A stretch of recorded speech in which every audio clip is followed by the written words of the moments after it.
All right, everybody, welcome to a very special edition of Ship Chasing. We have sprung this one on you guys without any advance notice because we didn't want our loyal following to get into the draft, to make spite picks, to tilt us, to take away our pet players just so you could laugh at us. So no, we are in a Football Guys draft that is starting in 4 minutes. None of you are in it. We are drafting against true FFPC grinders. We are quad managing it. I got Pat here. I got Ben Gretch. I got Shawn Siegele. How we doing, guys? Doing good, Pete. Yeah, I was gonna let Shawn go first. I mean, deference to the king, but I'm doing fantastic. I'm excited to be here. This is gonna be a blast. And we have the number 12 pick, so absolutely perfect for what we want to do, which is take all of the wide receivers and leave these running back heavy teams sad at the end of the draft.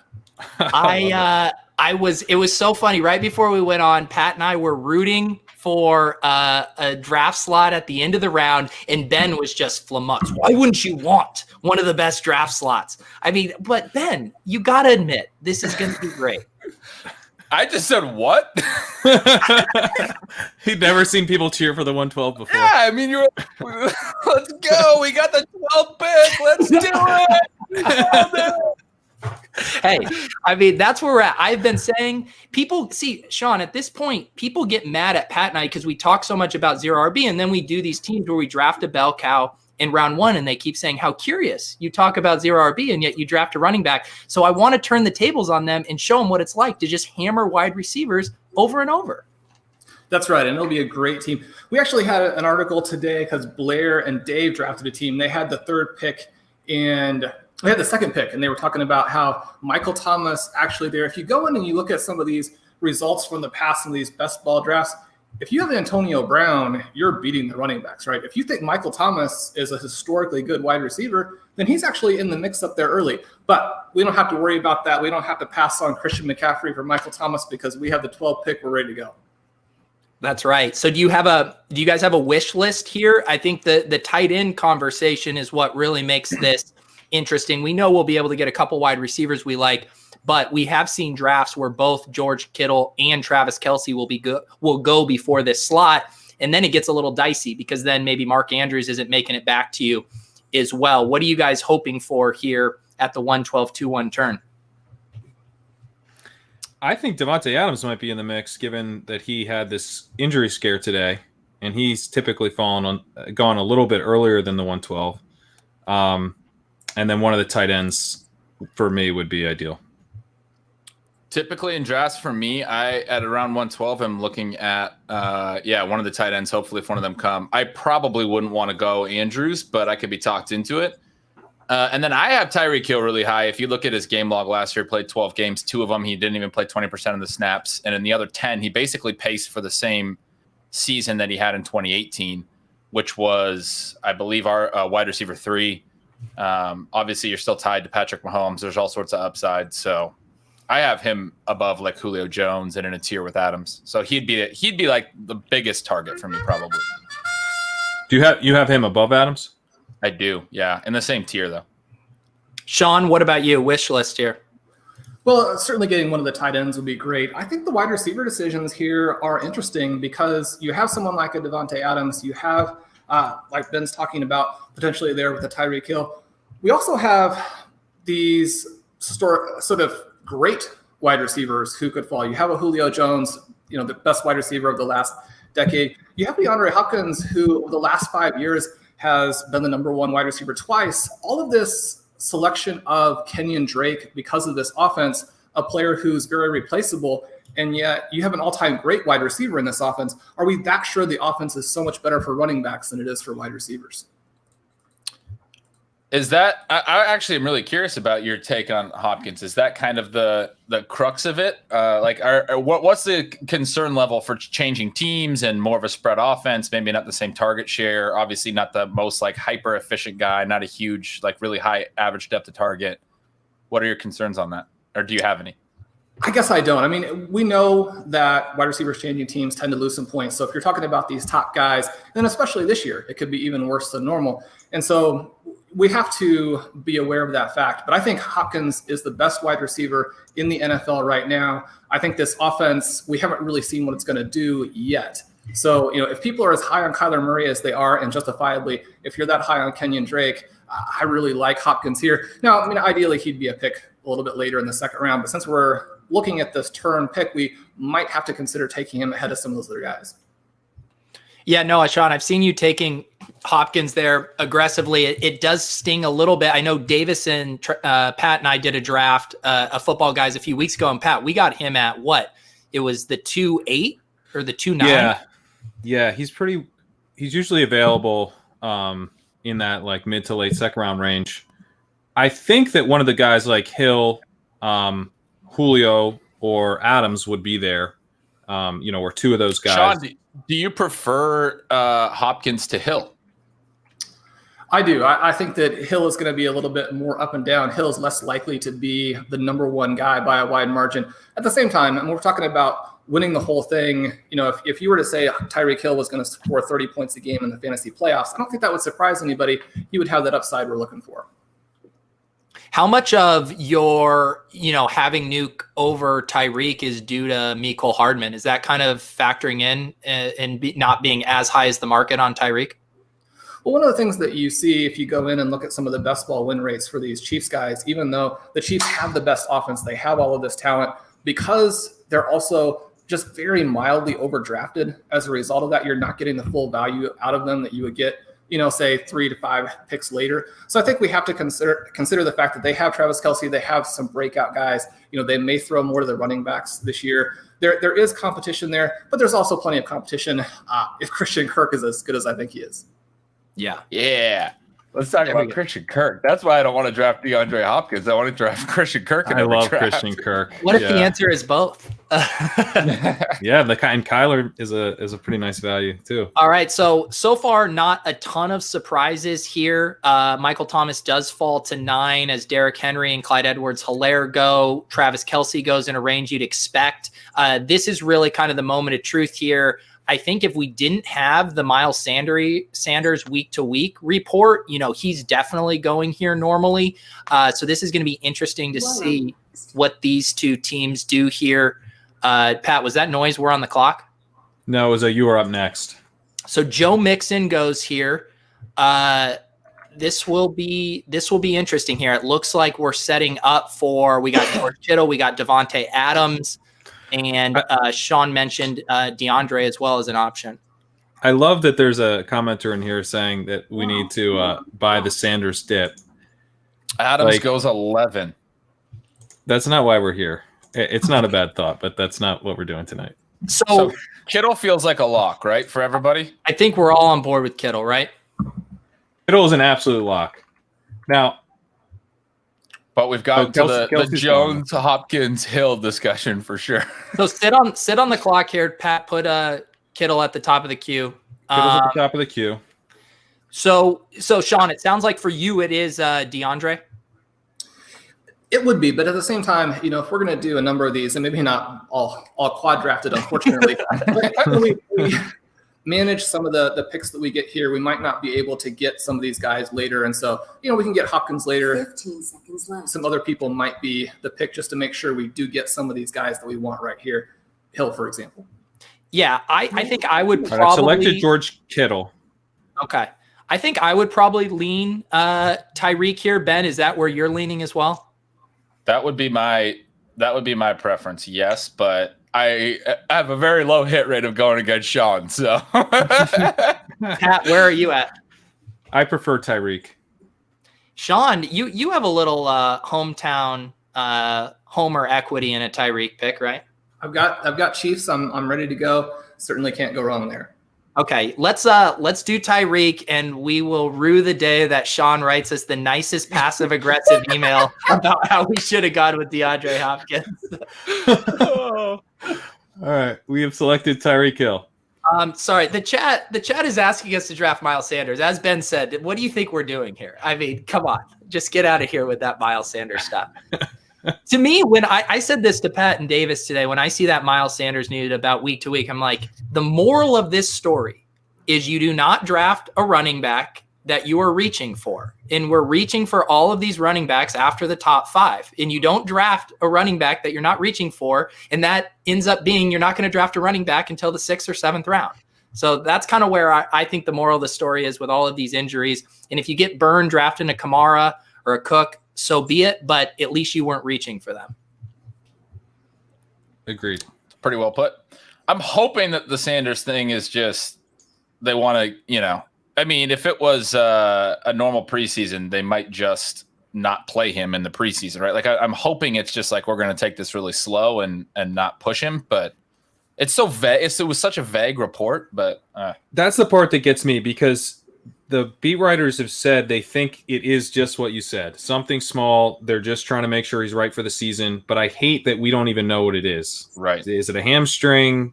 Is it an ankle? Like, it just the vagueness is a problem for me to take him still in the first round. Wow, Lamar Jackson at 2-2. Now that is rich. This is why we didn't let you guys into this draft. We needed people willing to take Lamar Jackson at 2-2 in our drafts.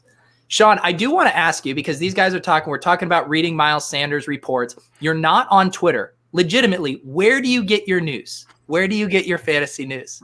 Well, we now have the RotoViz news feed, so I'll set you up for that plug. I don't have to read the site. It's so perfect these days. And with these 3 guys, I mean, I don't need to dive in anymore. If anything important happens, I'm going to hear about it. There you go. So are you, Shawn, though, as part of your process, are you reading all of these beat reports? I mean, Pat is sending me screenshots from Athletic beat reports nonstop. I mean, are you reading all of these too, or how are you filtering out noise from Signal here, as Ben might like to say? Yeah, so I'm searching for positive information on Bryce Love and Benny Snell, and otherwise I don't. I get the extra reports from Pat on Ronald Jones, and I think if I'm up to date on guys, I'm more. You're on those Steelers fan sites. Look at me earnestly asking Shawn questions and getting trolled back. I mean, this is how the tables have turned. Okay, Kenyon Drake, Miles Sanders falls. The Michael Thomas owner gets to double up there with Miles Sanders. Julio goes. We do have a long chasm here. Speaking of plugs, we do have the RotoViz Command Center pulled up here so we can check in on some of our percentages and likelihood to get some of these other players. We know we're going to be in the mix for wide receivers here. Here's a fun hypothetical. Do you guys consider, if Mark Andrews has an uncharacteristic slide, is he an option there for you, or just structurally do you not want to double up on tight end that early? I would love to take Mark Andrews. Yeah, wide open to it. I think the thing that we're looking to do here, right, is to win the whole thing. And I think that would be maybe the one thing that might knock us down just slightly if we thought that a different position was going to score more. But if we have 2 of the top tight ends and we know we can play one, it works very well in the flex in this particular format. And I mean, those guys are going to score a ton of points. The other thing, in terms of winning ours specifically, it would be a home run pick, because then everybody else is going to have to chase those tight end points to even get close to staying even. Yeah. That's a good point, and I think though. Andrews can just have such a huge season that, and Kittle and Andrews and the stuff I've been looking at with tight ends, like the rate that they were getting targeted is just so absurd. And now you have, in both guys' cases, a pretty plausible path to them getting a lot more targets, to running a lot more routes with Hayden Hurst gone. Ben, you've made an excellent point on this in your tight end article about how a lot of Hurst, he was running a lot out of the slot, and that should open up for Andrews. And then with Kittle, obviously we've got the Samuel injury, and so there's lots of opportunity in that offense. I don't know. I think that'd be an awesome start to the team. How much do we think Andrews' limited route role has to do with his type 1 diabetes? Because that's kind of the pushback I've gotten, and it seems very plausible. Wait, why would that be impacting his I don't know, running? like he needs to regulate it during the game. And I mean, I'm not a medical professional here, but when he comes out and says he was never considering not sitting out because of that, like, to me, it just seems like it's not something that impacts how he thinks about football. No, I just meant in prior seasons before COVID, how much of the fact that he doesn't actually play massive snap shares and only ran 295 routes. I'm looking at it now, which is nowhere near the top end tight ends. How much do we think that's because of that? Or like, as Pat alluded to, Andrews had the 4th highest percentage of total routes run for a tight end that were run out of the slot. So, slot route percentage, however you want to say that. He was 4th of all tight ends. Hayden Hurst was like, I don't know, 12th or something. He's up there. Andrews was at 64%. Hurst was at 50%. Hurst ran over 200 routes from the slot last year. And then you have like Nick Boyle, their other tight end, is way down at like 30%. He's way more of an inline tight end. So my hypothesis is if Hurst is gone, that Andrews might run a ton more routes just because they don't have someone else that they obviously still liked Hayden Hurst enough that they were playing him a little bit. But is it a limitation on Andrews because of the medical thing? I think it's certainly possible it is, but I know he wears like a monitor at all times and they're constantly keeping an eye on where he's at. I think it's probably more likely that it's just that he was a rookie and second year player, and that we shouldn't discount the idea that he can take a huge leap in year 3 now with Hurst gone and just how efficient he was. I mean, he was wildly efficient as a rookie in yards per target, and then just getting targets at an absurdly high rate last year. So it does look like the sky's the limit if his health cooperates. Shawn, Jonathan Taylor just goes off the board here. Twitter has been in love with Taylor after a few practice slow motion montages of how good he looks.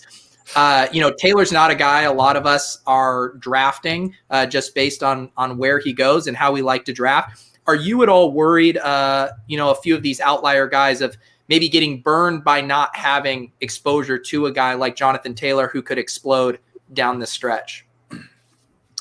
Well, I think that even though we're not drafting him, we've had Taylor as this sort of generational type back. Really not a lot of difference between him and a Barkley, for example. Now, the reason that we don't draft him is he doesn't have that role in terms of the expectation of catching passes. And we know that without the passes, it's very difficult to post a running back one season, much less a league-winning season.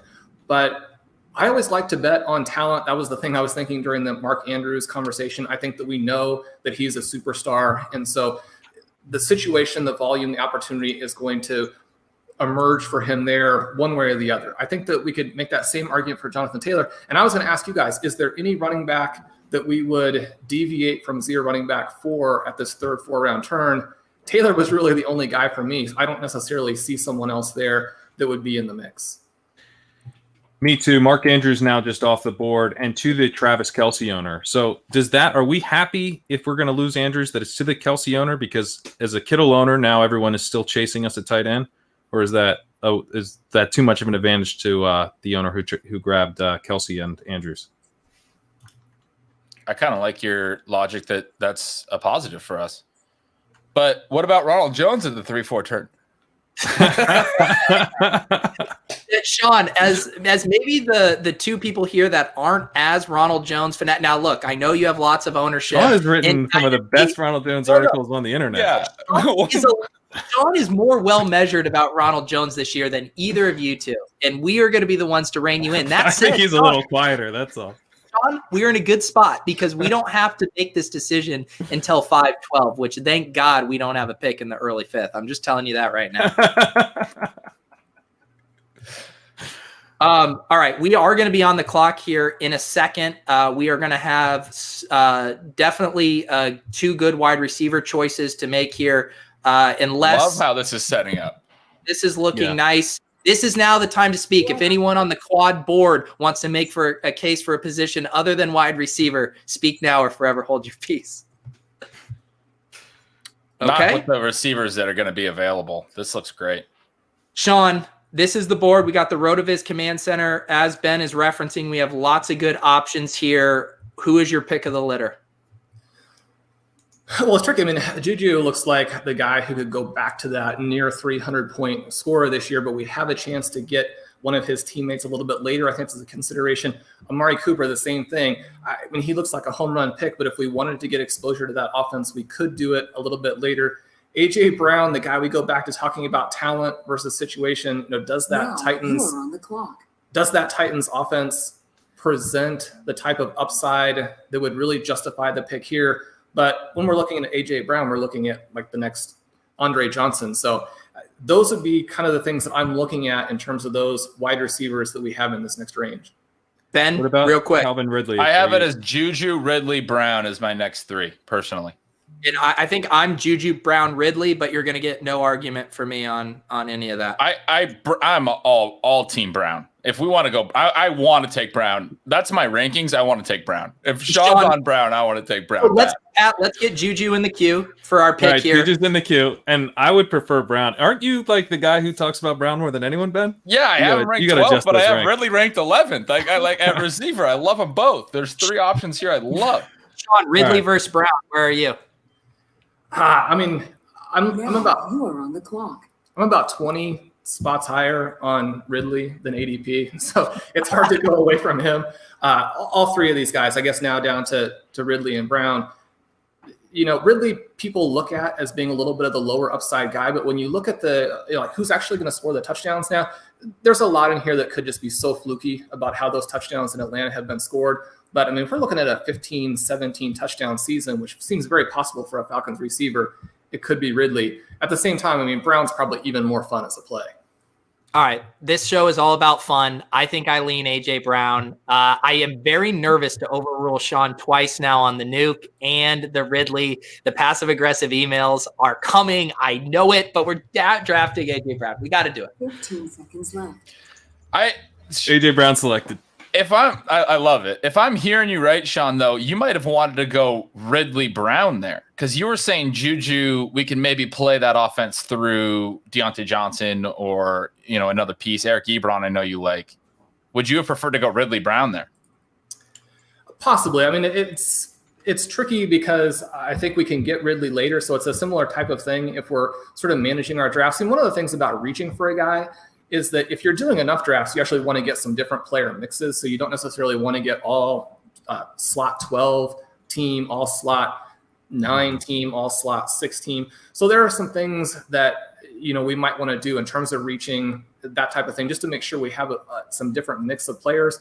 But I think in terms of who we drafted, I really love it. I'm just going to say, this is a fun-ass team right here. George Kittle. Amazing. Tyreek Hill, Juju, I AJ can't Brown. believe I didn't see the upside of the 12th pick. Yeah, I can't believe it. Look at this. And I mean, this was late for Juju. Juju does not normally slip that far. Yeah, that was pretty late for Juju. I think this is going to be not a common team. I mean, you want to talk about a team that could be unique in the FFPC, going Kittle, getting Juju to fall to you, and then not taking a running back. I mean, this just makes no sense to most FFPC boards. Henry Mudo, FFPC grinder, 12 pick is perfect for you guys. It is, Henry. It is. We were fist pumping. We are the only people in all the land that will fist pump the 12 slot selection. But yeah, this is looking really nice here. Well, the conversations will get more interesting here at the 5-6 turn. Shawn did reference getting exposure to the Steelers offense and other places, has a really good article. Oh my goodness. Robust tight end. Yo, this might be X, dude. So if you guys aren't familiar, we had a guy we drafted with Davis a couple of weeks ago named X, and he went through 14 rounds, was it, Pat? Without 14 rounds. He took a kicker and a defense, I think 6 or 7 tight ends, and then however many running backs that leaves before his first wide receiver. Yeah. I mean, a kicker and a defense before his first receiver is just... I think he was watching the stream at that point because Pete had started taking shots for every non-wide receiver pick. I'm going to finish this draft much more sober than I did that draft with X. We'll see. Jack Ross is potentially another X here. Shawn, what other, as we're rounding through the 4th round here, what other teams jump out to you as maybe our big contenders or interesting constructions? Well, the number 2 hole there, you have Saquon with DeAndre Hopkins. So you have a guy who had like a 380-point season as a rookie, and then you have the best wide receiver in the NFL. I like that start. And then coming back with Kenny Golladay, another very high upside guy. I think that Golladay really has a much wider range than some of the other wide receivers. But if you're talking about a team that could potentially not just win our league, but win the whole thing, that's the benefit of being up there at number 2 as opposed to down where we are. Yeah, I saw Blair was writing up a main event draft he's doing with Dave Cabin right now, where they started Saquon, Godwin, Mark Andrews, similar kind of construction there. You can probably remember, Shawn, they grabbed another wide receiver in the 4th. But yeah, those early slots, are massive advantages in the FFPC format without the 3rd round reversal. It really does set you up for success unless you have the 12 hole and a start like this falls to you. Yeah, I mean, we're trying to be different here. Like this is like Shawn's point about not just chasing what the guys can do up early, like we don't have access to a Saquon Barkley. So one option is to just pretend that Kenyon Drake is going to have a season like Saquon Barkley, but your other is to be way better at team 2 than they'll be at tight end and be able to hammer them a little bit at wide receiver. Oh, yeah, and I think I'd started by mentioning, and I got distracted talking about Shawn wrote an article about 2 guys that he wanted exposure to in drafts in lieu of having drafted a lot of Mecole Hardman. That'll be a conversation we can have when we enter the 7th through 9th range. Shawn, I know last time we talked, you had said that you hadn't thought much about, or sorry, not thought, but hadn't prioritized stacking as much in these. Have you changed your mind on that at all, or is that still something that you're not going to go out of your way to worry about? Blair and I, we actually didn't publish it because there were some things we're still working on with it, and I see it working on. I mean, it's basically Blair. Blair's doing a great job with this. Looking at the different things that happen when you stack, and it was with the different best ball explorers, so it's not exactly the same thing, obviously, as with the redraft. There are positives and negatives. I think that if we can do it very inexpensively, if it sort of happens organically, then it's something we want to look at. Otherwise, I think just taking the best players is definitely the way to go. Yeah. Ben, where are you at on stacking in these season-long formats? Yeah, I think it's maybe a little bit overrated, personally. I think it's fine to do, the old kind of cliche that, oh, yeah, we'll use it as a tiebreaker. Maybe not even to that degree. Like I'll take a guy a couple spots ahead of another guy, but I'm not going to take a guy that's 5 wide receivers down my board just to stack him with my quarterback. Typically, like I don't know. That's not how I do it.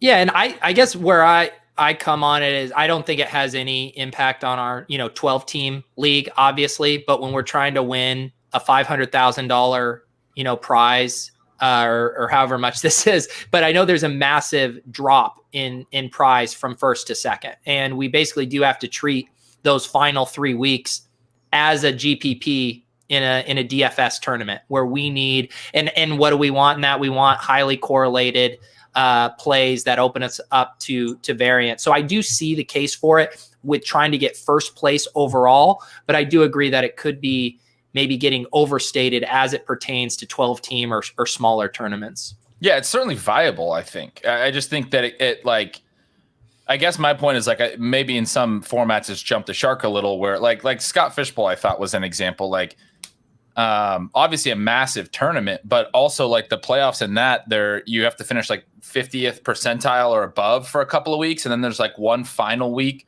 I don't think it's as necessary to like have this clear stack. A little bit different here, as Mudo is pointing out. Some interesting constructions here. The 5-hole going high testosterone, 4 running backs out of his first 5 picks. We're going to see what Jack Ross does here. 3 tight ends. Does he pull the trigger on Evan Ingram here and just go full robust tight end on us? Yeah, that'd be really, really fun. All right, go ahead. Well, there was a wide receiver here that we all like in Cortland Sutton that I've seen slipping a lot recently in these DraftKings best ball drafts and the underdog best ball drafts. He's going later and later. Have I missed something? Have you guys seen this slide as well? Like I don't understand why people are moving off him a little bit. I'm a little bit concerned about the offense as a whole and the fact that the Broncos didn't really address the backup quarterback position. I mean, Jeff Driscoll's fine, and he's kind of the fun YOLO QB, but if Drew Lock isn't it, there's a lot of weapons in this offense. Like, this could end up being a pretty bad offense is my concern. Where are you at, John? Yeah, go for it. Well, I was just going to say with the stacking comment that I found that the way to win the whole thing is to have Josh McCown throw for like 400 yards, and most of those goes out on Jeffrey. So Broncos quarterback with Sutton, that's the key to winning the whole tournament. I mean, that makes a lot of sense. I love Sutton. And to me, the idea that like Judy could be the number one over him at any time in the near future is preposterous. So as we are inching up here on our 5th, 6th round pick, looking at our options here, I do think we have, dare I say, Pat, a lot of optionality as far as we have some of these rookie running backs that we have seen in this range that are interesting, and Akers and Swift. Swift I've seen go as early as the 4th round in some recent FBG drafts. The fact he's slipping here is interesting. We also have some wide receivers we like as well. And of course, Pat and Ben are going to make a case for a guy, Shawn. And I think let's just do this right now. Are you guys going to advocate for Ronald Jones here?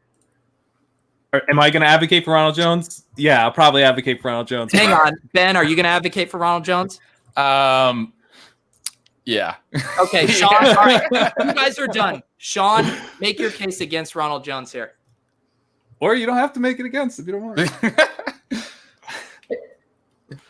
If we take a running back right here, we want him to be a running back who could land in the top 7 or 8 spots. You are on the clock. I mean, do we have Jones that high? He's extremely athletic. He's going to catch more passes than people think. This offense is going to be better than people thought maybe even a week ago. They're going to score a ton of points. They're going to be down there, in the red zone a lot. But do we want to take a guy this early who, could lose his job in the first month of the season? So then we're on the clock. So then is it Sutton here? I think I like Sutton a lot, and I prefer DeAndre Swift to Ronald Jones personally. Shawn, do you want to take a running back here at all? Not really, but I'm perfectly open to it. Sutton and who? But I think is everybody good with Sutton? It's got to be Sutton for the first one. Yeah, I'm good with Sutton. Let's now move to this next pick. Shawn, who would be your pick if it wasn't Swift or Rojo? Well, I mean, we could always go early here with Will Fuller, who, could be a top 10 wide receiver, talking about, somebody who could absolutely outperform the slot here.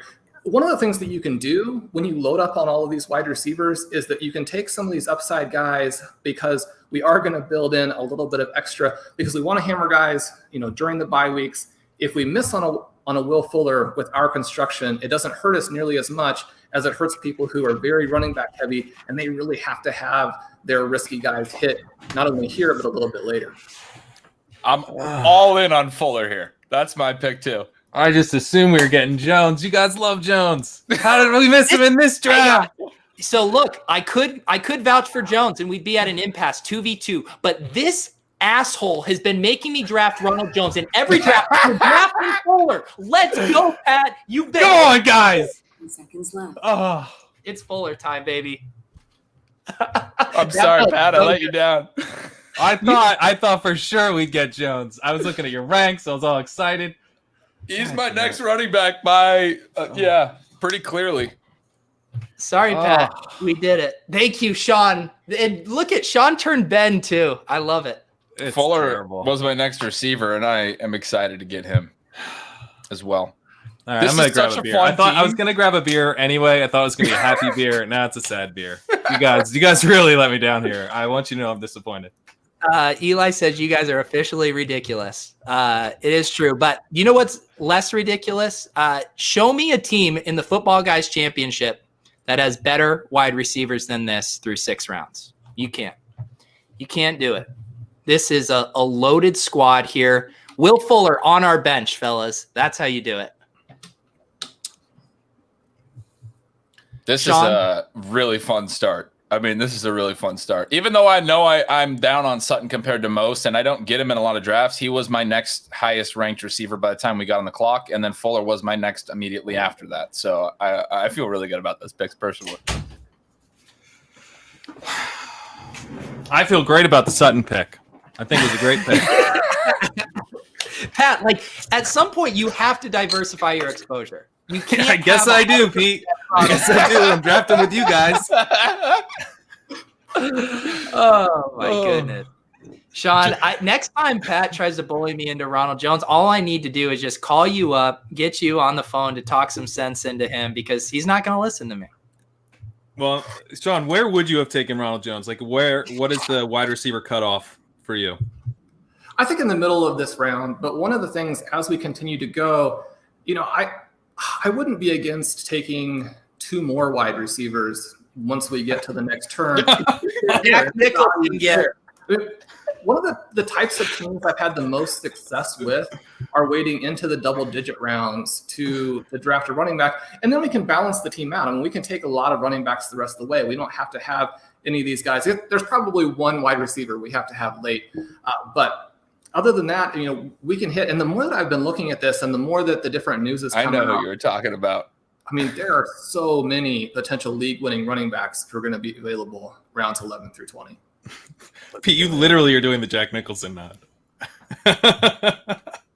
Yes. The late round receiver you're referencing, is he someone that Pat and I contributed to your podcast with a take on? Yes, that would be Okay.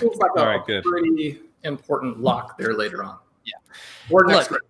No one needs to hear me talk about why 0RB is set to smash this year when we have Shawn on the stream, but we are set up for the most monstrous 0RB ever. Everything is positioned for it.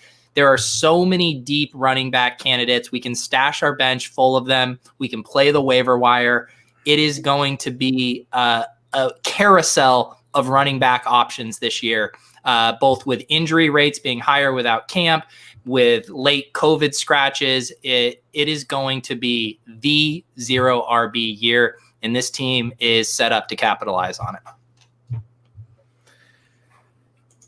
Yeah, I mean, I'm just still getting over Jones, but I do agree. I think there's lots of running backs available later. I think there's some wide receivers in the next. Like I think in the 8th round and 9th round still have some good wide receivers too. So we will have a little bit of opportunity cost there, but there's some really nice running backs in that range as well. I got to be honest. You were sure that you're going to get Jones. I never visualized. I see your guys are ship chasing. I never visualized being on a stream where you had to have that type of Ronald Jones reaction personally. Like I figured I could have pushed you over the edge. But Shawn made an impassioned case for Will Fuller that I could not ignore. See, and that was just so nice because just on Saturday I just caved to Pat. I just put my head in my hands and I caved, and to just have Shawn here as reinforcements to fight the good fight felt so good. Shawn, go ahead. I was going to say Pete has been talking about how we really needed another 0 running back team because when we took Jones in that KFFSC draft that Pete's referencing, we also bid for our draft slot, and we bid for the 5 slot so we could get Dalvin Cook and do the 1 elite running back start. And so, we actually chose in that draft not to do 0 running back, and I think it left a bad taste in your mouth, Pete. It does, but it is all gone now. It tastes minty fresh at this point. Shawn, one thing I want to ask you about now as this pertains to this build, the thing I've noticed in, last year and this year with our other RotoViz quad managed team with Blair and Hassan, both years we did true 0RB. Last year, we ended up punting quarterback and tight end along with running back, and we still finished second in the league. This year, we got Kittle, we got Kyler Murray. We have an incredible, cadre of wide receivers. How important is it to also beat people at quarterback with these true 0RB builds? I personally felt more comfortable when we get that elite quarterback. Is that front of mind for you or not as much of a concern? One of the things that is actually interesting with this type of build, we have a lot more flexibility. You would think that you would have more flexibility if you had the running backs early. Like when I did the Apex draft this last week and I took a few running backs early, you then actually, your flexibility craters, right? And so you don't have necessarily the same opportunity to get those top quarterbacks because you just then have to keep hammering wide receiver to not be so far behind. Looking at the way this draft could play out, and if we don't have the right running backs fall to us at the next turn, there's really no push to take them. I think that's where people maybe run into some trouble with zero running back is that they start out wide receiver heavy and then they feel a little panicky and they start to chase points or chase players all the way through the rest of the draft. And then you get to the end of the draft and you just don't have enough value on your team overall. We now can really do whatever we want because we know there are a ton of running backs in those double-digit rounds that we can just load up on again and again and again and again. Some of those guys are freakishly athletic, right? If things fall the right way, we could be talking about Kenyon Drake or, not to give too much away, but DeAndre Washington scored huge points last year at the end of the season playing for the Raiders. Think about what that could be in Kansas City. So there are a lot of guys who are very legit NFL running backs, and we can add them late. Now when we come back around, these top quarterbacks, I think, do become interesting in a way that they wouldn't be otherwise. Ben and I were talking about a team we're going to try and do from an early draft slot. Didn't really like the early quarterbacks there. Now I like them a lot more. In terms of different experiences I had a team early on in that 2013, 2014 time period where, I drafted my kicker before I drafted the quarterback. I'm very happy with the quarterbacks late. And that was during a time period where quarterback wasn't nearly as deep. You definitely were going to have some crappy guys if you went that approach. Now I don't think we really have that. We're loaded at quarterback the whole way through. On the other hand, the very highest scoring team I ever had was when I drafted after that first Thursday game and took Peyton Manning, who had just put up, like a 6-touchdown game. That team carried on the whole rest of the way with Peyton Manning and those wide receivers. It was untouchable. It gapped the field by, 200, 250 points. And so if we had a guy coming back around here that we thought could do that, then, I'd be very open to taking him. And this does seem like an interesting draft as far as how far quarterback had slipped. You don't see a ton of these drafts where a third quarterback has not gone off the board by the start of the 7th round. So it will be interesting to see how this shakes out. You see Hayden Hurst, Tyler Higbee going here. This is it's definitely a different textured board than I feel like we're used to seeing in these FBG drafts. Ben, how are you feeling about how the board's shaking out? I'm feeling good. I just found the comment, so I'm getting caught up on what everybody's saying. But yeah, I'm just thrilled about our first 6 picks, to be honest with you. And then I haven't really been paying attention to these last maybe 8 or 10 picks. So I'm not Ben, as. We can't have you just happy to be here. Okay, we need you to. We need you to seeing the Matrix. Okay. I feel like we've been drafting pretty close to exactly how I would draft, so I feel very content. I don't feel like I've had much needed to add.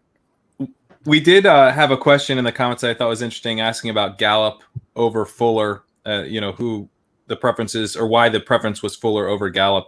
I have those guys pretty close. Shawn, where are you at on Gallup? It sounds like you were pretty clearly Fuller over him, or not? I am, but I could see it going the other way. I think that this Dallas Cowboys team is really interesting. I have a hard time with almost all 3 of the guys simply because I like the other 2 so much. And, I've talked about just sort of betting on talent in a lot of these circumstances. So I think that if any of the 3 guys were a little bit less expensive, then it would be very compelling to draft any of them at those spots. But being very aware of price as we go through as well, I think the upside there with Fuller, the upside in terms of, this Houston Texans team is going to still score a ton of points. And without DeAndre Hopkins there, even with them adding a couple of guys who I think are a little bit under the radar are going to contribute. Will Fuller, just more puff pieces out today about how, he's bigger, he's stronger, he's more flexible, and that may not matter at all. But it's nice that he has at least tried to prepare for this season. And if you're talking about someone who could put up, a couple of 40-point games in the playoffs, or even just during the season as we kind of get there. Well, one of the things that happens when you have a 0 running back team that's this strong is that you do have some 40-point games on the bench. But even with that being the case, if you have 40-point games on the bench, you're going to make your playoffs. Yeah, definitely. And some people have, tossed this theory out before about us and with this Jack Ross team loading up on tight ends, kind of triggering an earlier than usual tight end run. And I think we're definitely seeing that here. Mike Gesicki going in the 7th is very early in my opinion here, which is going to ultimately end up pushing some more values down the board. We still have multiple elite quarterbacks on the board, tons of running back options, tons of wide receiver options. We're going to be able to do whatever we want here, I think. The running backs did just clear out a tier for me into another tier that I think we could wait on. Oh, I wanted Kyler to wait. I was hoping Kyler would fall too. To get to our back to our stack discussion and that other late round or middle round Cardinals receiver that we all love, it would have been fun to stack those two right here. It would have. I was also quietly hoping that we would get a chance to do a little stack on the turn. Well, we still can't. That's true. There's still another stack option available to us. That's a good point. In terms of, so running back, you said, Ben, that there's a teardrop here for you. I agree. There's no running backs that really jump out to me as very strong plays at the 7-8 turn. I think we're kind of intrigued by quarterback, but we have 2 picks. So what are you thinking at wide receiver? I want to hear Shawn talk about a guy he just wrote about today. We already took Juju. Shawn's saying he wants more Deontay Johnson. Deontay Johnson just went. He did just go. Sorry, Shawn. I just stole your soliloquy.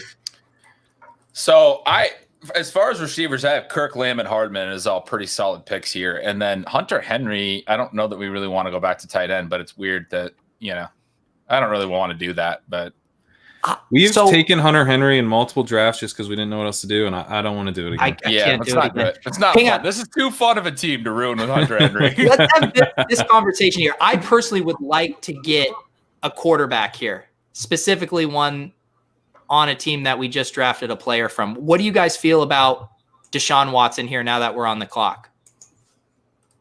I'm in. Shawn, Shawn, what do you think just in general about QB? And if you prefer Russell, I'm happy to have that talk. What do you think? I prefer Watson here. And do you like that for this overall construction, or do you think that's a misstep?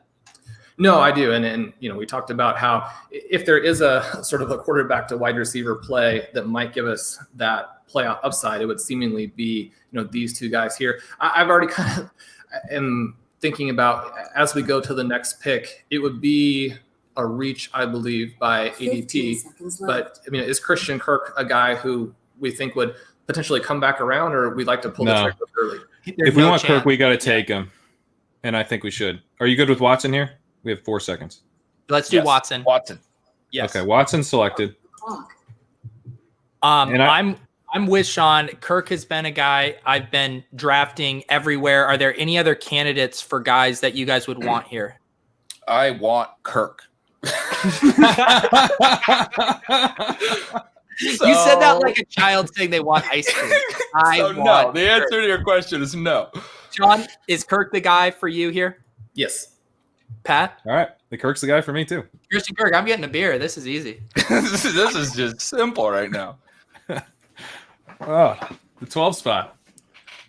It definitely has its advantages. Kyler Kirk would have been fun, but Watson Fuller and still getting Kirk is equally as fun as far as I'm concerned. I mean, maybe not quite equally because Kyler could just do something ridiculous, but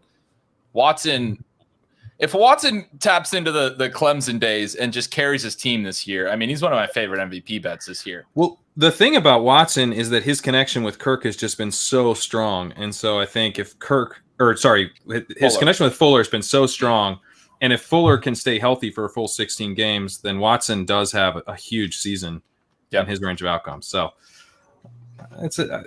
I would have liked to go Kyler, because with the rushing and just entering the second year, you can more easily see just like a totally difference-making season. But Watson is not a bad consolation prize.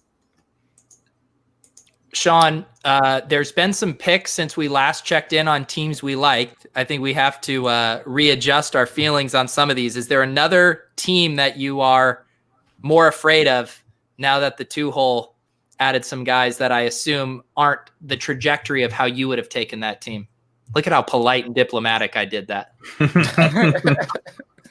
We definitely like Jarvis Landry, even though, maybe there's a little bit of a lower ceiling there. So he's added some wide receiver firepower that I don't think that we're against. When you look at that team in the middle there, it's interesting because I think that Derrick Henry, Josh Jacobs is probably one of the last directions I would go. And I say that, admitting that it could very easily work out. I mean, you have some high ceiling types of scenarios for those players. But it's interesting then when you see DJ Moore, Calvin Ridley, Tyler Lockett coming through there, even Gesicki as a reach. I think that team after round 2 has made some really interesting picks. Some really interesting picks by other teams as well, because we have Jonnu Smith coming off the board like 4 rounds ahead of ADP. Really early. Really early. And John Brown coming off the board also quite ahead of ADP. That's got to be the first time I've seen Jonnu Smith over Hunter Henry. Jack Ross takes a 4th tight end. Yes. Holy cow. Get the tequila. Jack Ross saw the tight end run happening that he started and got panicked and made sure he got another tight end. Well, I mean, he kind of scooped some value, to be honest, with Hunter Henry. He scooped some value. Wow. This is great. I mean, to have everyone else, I mean, we still have a couple teams, 2 teams that don't have a tight end yet. I mean, they have to start getting worried about that. This is going to continue to push some stuff down to us that we're going to be very happy about. Yeah, Russell Wilson's still on the board too, so someone's going to be very happy about that. 7 running backs in the last 2.5 rounds here. Not a lot. And hopefully that can, and then only 3 the round before that. I mean, it's been pretty thin at running back. We should be able to, whenever we decide to go there, we should be able to have options, hopefully. Shawn, let's check in here. Are there scenarios where you don't draft a running back at pick 9? Well, I was going to say, once you've made it this far, then you can't draft a running back now. I mean, we're looking at a team where, I think if Fant had come back around, which with the tight end run wasn't going to happen, but that would have been an almost no-brainer pick. And to add him to the team, and we're almost to the point where we have to look again at tight end, I think, if there's anybody there that we like. Well, I mean, there's a tight end still on the board that I think would just be an incredible value. It's not going to happen, but if TJ Hawkinson were to come back, we'd have to take him. I will just say, any worry about the injury? No, I was reading the report by a different beat writer from the same day, and he was talking about how good Hawkinson looked and just had a completely different take on the whole thing with his ankle. That he's like, yeah, he still thinks about the fact that he's coming back from this ankle injury, but he's looks at 100%. So I'm not concerned about it. Yeah, that blurb what seemed like it could have been interpreted either way, because the other part that didn't get pulled onto Twitter was he was saying it's fully rehabbed. It's good to go. It's at full strength. It's just a mental hurdle for him right now of feeling fully comfortable at cutting on it. So I don't know. I think you got to be careful with those blurbs. I think some of the overreactions are just absolutely out of control on some of this stuff. It was his own quote. He was like, I'm not 100%. That's why I valued it personally a little bit. But but the larger context of this story, I think it's fine. Cool. This is why Shawn's the smart one, not on Twitter, just not having to deal with the semantics and minutia of these blurbs. Well, I like every time that something comes out about Hawkinson because, even once we get to this point, I don't think that the downside is going to kill you. But if we can move Hawkinson's ADP down, it just is perfect because he's a guy, I mean, really you do want on all teams. And so the cheaper he is, the better. Yeah. Let's check in on the chat here. A few things. Our friend Anthony Amix says he's happy to buy past equity when you guys end up with Keyshawn Vaughn. No. It's not happening, dude. It's not happening. Coach Lee. And I saw Shawn right up with Keyshawn Vaughn just the other day, so I'm a little worried. I meant to send that article to Pat, and I was like, hey, did you see this? I saw it. Yep. Yes, I saw it. And the thing is he makes the argument that would speak to Pat because we, with our FFPC drafts, have talked and we've had success with the rookies in that 10 to 13th round range. We hit on Alvin Kamara there. We hit on Nick Chubb there. Shawn made the point that Keyshawn Vaughn is now falling to that. I won't give away the other guy. You got to check out the article to find out who that is. I'm a pro there with that tease. But Shawn, are you thinking we're going to go running back here at the 9-10 turn? No.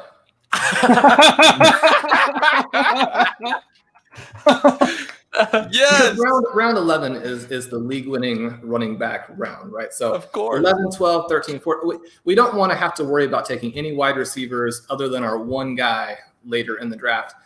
No, it comes back to who we like at this pick. But I do think there are some scenarios where we wouldn't need to do it, in part because one of the things that we see happening, and one of the things you will see happen, not always, but frequently in these drafts, is that you go wide receiver heavy and you create a little bit of a problem for some of your league mates. I know that everybody else is looking at this and saying we're in deep trouble because of who our wide receivers are, but there are teams in this draft who really are in a little bit of a problem at wide receiver. And as a result, there's going to be more running back value later on than there might be on some other type of draft. And to your point, Shawn, I think that's even heightened in this specific draft with the unique tight end run. Normally you'll see that just relative to the wide receivers being taken and pushing down some running backs as they catch up on their wide receivers. But this tight end run has pushed a lot of these running backs further than you normally see in these drafts. I mean, we are at the stage where Chris Herndon is going round 9. I mean, throwbacks, 3 tight ends, Jack Ross, 4 tight ends. I mean, people are just gobbling up these tight ends. There goes Hawkinson. Yeah, that would have been a nice pick for us there. So what do you guys think about Blake Jarwin? Yeah, I'm going to start that conversation because I kind of dig him. I don't want to pile on to this tight end run and give into it. I feel like I'd rather push back and take some of these values. I mean, I am open to 6 of the tight ends. 6 of the tight ends who have been taken, I have ranked behind Jarwin personally. So, for me, it doesn't feel like piling on so much. Who is our pick here if the clock were to expire? Yeah. We have 40 seconds. I really like Jalen Reagor here if we're going to go wide receiver. I also like Zach Moss. Zach Moss is running back route. Shawn, if you don't want to go running back here, who are you thinking? No, I think that now that Hawkinson is gone, I have some other wide receivers I like here, but I think they could be termed reaches. I think that some of those guys are going to fall down. Once we're in this spot, 15 seconds left. Moss, the news hasn't been great on Kerryon Johnson, but someone who could, I think, really outperform and still be a guy there. But Moss is somebody. Pat, you need to get on the computer and draft someone for us right now. If Pat times us out here, we just timed out Jalen Reagor. Okay, Pat, can you draft us? What are you doing? I can't hear you guys. Okay, well then just draft. Just draft. I can't hear. Right. I didn't draft it. We ran out of time, dude. The clock is expired. Hey, at least you had the queue set up, guys. Dude, is that who we wanted? I couldn't hear you guys at all. This team was going so well, and then Pat has technical difficulties. I actually don't mind it. I don't hate it. We got Zach Moss. I mean, at least he had the queue set up. Oh, God. This kid spends all of his money on bootleg moonshine from speakeasies and can't get a good internet or headphone jack here in Brooklyn, New York. I mean, what is going on? Shawn, this is perfect. I've got us back off. I've got us off auto draft. We're all fine. We got the 2 picks we want. We're sitting. Is that what we wanted? Because I can ask the commish to. No, we're good. We're good. I think we're fine. I think we probably Shawn, you were leaning running back, right? No, I think I like what we did there. We want to get Reagor for the team too. Shawn, yeah, I'm fine with Reagor there. I'm totally fine with it. I mean, I prefer Hardman, but we have Tyreek, so I don't think we really want Hardman in that scenario. It is, as Mike Leone says, it is pretty curious that Pat has technical difficulties in time out and draft 2 of his favorite players. It's almost like he's trying to get us back from bowling him off. It was obvious return on the Ronald Jones situation. Clearly. Now he has like airport runway level headphones on. Are these going to help you hear better? Yeah, well, I think the Bluetooth headphones I was using completely cut out. So now I'm these. Dude, I'm sorry, guys. This is the worst possible time to have that happen. You work to establish the run. Can't you have Evan Silva send you a headphones budget? So what should I say? Should I just say we're good to the commish? Yeah. Yeah, and tell him you apologize.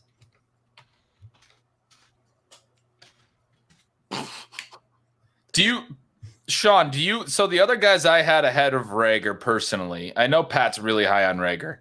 Devo was falling a ton, but maybe I need to move him back more. But I also had Darius Slayton ahead of Reagor. Where do you fall on that?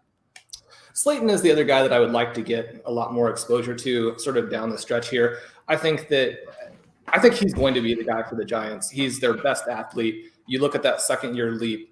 You look at this offense being an ascending offense. Now, one of the arguments against him is why would you take a little bit of a risk when you do have a couple of other established wide receivers, one of whom goes very, very late.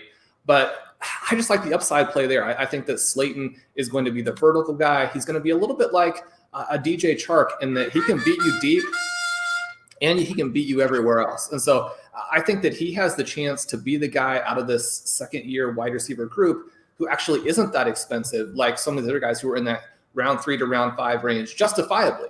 But Slayton could be the guy who does that at a lot lower price. Shawn, we don't have to worry to soft code it for Pat here. If you were behind the wheels, who would have been your 2 picks here at the 9-10 turn? No offense will be taken. No, I would have gone Slayton Moss in that. Slayton Moss. Okay. All right. So we're construction wise, we are in the ballpark. Pat just conveniently auto drafted to get a win back in the column. Get Rager over Slayton, which I think we're all fine with Rager over Slayton, but it was very convenient. I mean, look, I can't control what technology does, but Rager is an absolute smash all day, every day. So, it's really okay. I just love the idea of Pat setting up his cue, and then he literally goes, I can't hear you guys. I can't hear you. Shawn, I don't know if you ever heard about targets, but they're pretty important, and Rager's going to get a ton of them. Oh, my goodness. We do see Mecole Hardman go off the board here. I'm wearing these big boxy headphones for you. See? That's more tight ends, too. There goes my guy, Blake Jarwin, that nobody thought was interesting at all. Shawn, with, obviously when you take George Kittle early, it takes the pressure off of you of having to ever reach for a tight end. But are you just drafting the tight ends that you mentioned Noah Fant, if he would have fall, TJ Hawkinson, some guys that are values. How do you think about tight end in this format once you grab an elite one at the top? I like to still hit them if the value is there. And the thing in this draft is just that it has not been. And there is a guy late who I think can be our second tight end. And just like a lot of positions, I think the tight end is deep or has a couple of sort of lottery pick guys at the very end to where if you got caught out at tight end here, I wouldn't really want to reach for it the way I feel like some of these teams are doing. At the same time, it's not necessarily that they're reaching. They just have a different board than I do, which, I'm wrong all the time. So that's perfectly fine. You hate Blake Jarwin, don't you? For the same reason that I think those Cowboys wide receivers are intriguing but difficult. I think someone like Jarwin, we just have more questions about the talent, right? It's going to be difficult perhaps in that offense. At the same time, if they lead the NFL in scoring, there'll be a lot to go around. My thing with Jarwin is, dare I say, I prefer him in best ball. I have no idea when you're going to know when to start him in season long. It just seems like it's going to be an up and down roller coaster with him. Yeah, and I think he probably gets there on TDs. The offense could be so good that I think it's going to be tough for him to they get were enough just targets. So heavy with. Sorry to cut you out. They were so heavy with 11 personnel last year, and all 4 of their top 3 receivers plus Witten had 83 plus targets. Such a concentrated offense that I feel like Jarwin's a little undervalued because, he's the 4th option on the team, but it's a pretty concentrated offense. There wasn't a lot of ancillary pieces getting big target numbers other than Jarwin. That's my case for him, but I have no problem not drafting him here.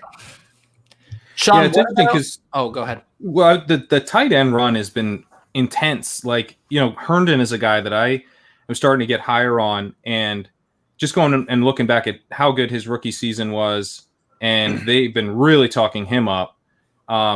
But he goes in the 9th round here. That's early. Like in the mid 10th, 11th, you could see him in the 12th a bit earlier in the offseason. So there's just not really any tight ends that are falling whatsoever. Hawkinson had a nice fall. That would have been amazing. But other than that, there hasn't been falling value. And I think you can play the waiver wire at tight end in these leagues. And I also think you can go with some late round dart throws as well. Shawn, how about as far as second quarterback. You know, when we did our quad draft, we drafted Kyler, similar spot. We drafted Deshaun Watson, ended up not using a spot on a second quarterback. Pat and I haven't been doing that. Are you willing to pull the trigger on a second quarterback if you really love the value, or are you going one and done here? It would depend on how flat the rest of the board felt. Now, at the same time, I say that one of the things that does happen here with the zero running back team is that while maybe it gave us more flexibility for that first quarterback, it probably takes a little bit of it away for the second quarterback, because we are going to want to hit a lot of running backs as we go. But do we need a second running back? Because that's another place where you can play waivers. Oh, you just want to draft one running back? Oh, sorry, second quarterback. I'm sorry. I was like, either Pat just made the best joke of his life, or he misspoke and you misspoke. I thought it was misspoke. you're a Ted fan. I thought it was a Ted fan. Damn it. I should have just went with it. The conviction was so good. I was like, oh, I didn't know Pat had this in him. Oh, man. Henry Ruggs, Keyshawn Vaughn at the 10-11 turn. It does show you, what out of the one hole, even when he takes a line of construction that I don't think any of us would take, it just shows you how powerful that position is as far as what it allows you to do. And it's just so much easier to make quote unquote mistakes when you start out with Christian McCaffrey. It's just every team looks better with Christian McCaffrey on it.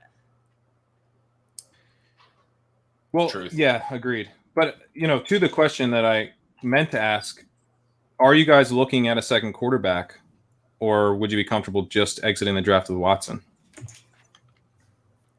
I don't feel like we need a second quarterback. Shawn kind of just mentioned that we lose a little bit of flexibility to do that in the range where we might want to do that because of I would prefer to just be hammering running backs in that range. I agree with Shawn's take there, I think. Do you have something in mind in the near term, or what are you thinking? No.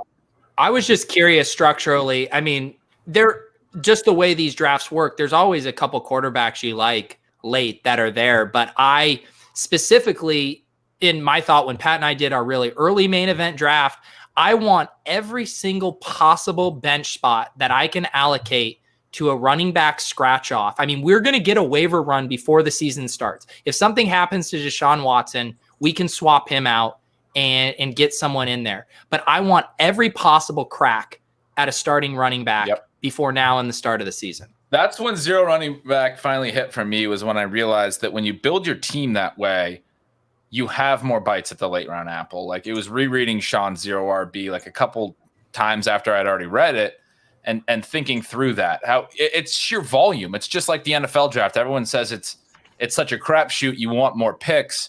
Having more late round running backs, because you're still going to probably draft 6 to 8 to 9, however many running backs. If you don't draft any early, you're going to draft 6 or 8 or 9 late round running backs, and then you have all these upside options. I love it. So we're having some of these premium handcuffs start to go off the board. We see Tony Pollard go, Chase Edmonds, Duke Johnson. Shawn, we got the RotoViz Command Center up here.